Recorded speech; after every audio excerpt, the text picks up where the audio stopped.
Ideálny čas na rekonštruovanie a prerábanie je vtedy, keď je vnútri čo najmenej ľudí. Nie len školy využívajú prázdninové mesiace na obnovu priestorov. Menšou rekonštrukciou prešiel i domček, kde sídli materské centrum Stonožkine Slniečka. Prvoradou úlohou bolo vymalovať herne a kuchynku, takže sme dali stenám také veselšie farby. Profesionálne sme dali vytepovať koberce. Spravili sme veľkú revíziu hračiek, niektoré sme vymenili, dokúpili. Takisto sme vymenili staré závesy za krásne farebné žalúzie. A takou mojou srdcovou záležitosťou tejto rekonštrukcie je nákup krásnej kuchynky, kde mali kuchári môžu pripravovať svoje diela pre mamičky.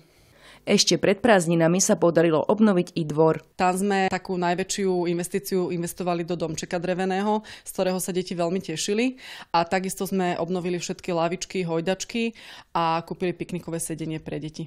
Toto všetko stálo určite veľa peňazí, kde sa vám ich podarilo získať. V mesiaci máj sme realizovali zbierku Ďakujem, že si mama, ktorej predmetom bola magnetka a zakúpením tejto magnetky nám prispeli na obnovu materského centra. Tu sa nám podarilo vyzbierať takmer 1700 eur. Ďalšou zložkou tohoto nášho rozpočtu bola súťaž s drogériou, kde občania mohli zbierať bločky a vlastne odozdávanie týchto bločkov sa nám podarilo umiestniť sa na výhernom mieste.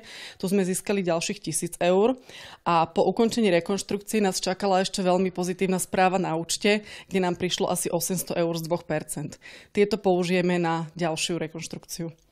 Materské centrum znovu otvorí svoju bránu 2. septembra. Pokračovať budú v obľúbených aktivitách a pribudnú i novinky. Do obeda sú to tvorivé dielničky. Pokračujeme v jednoduchých výtvarných dielničkách. Tu sa mnohé deti prvýkrát v živote zoznamujú s tvorivým materiálom.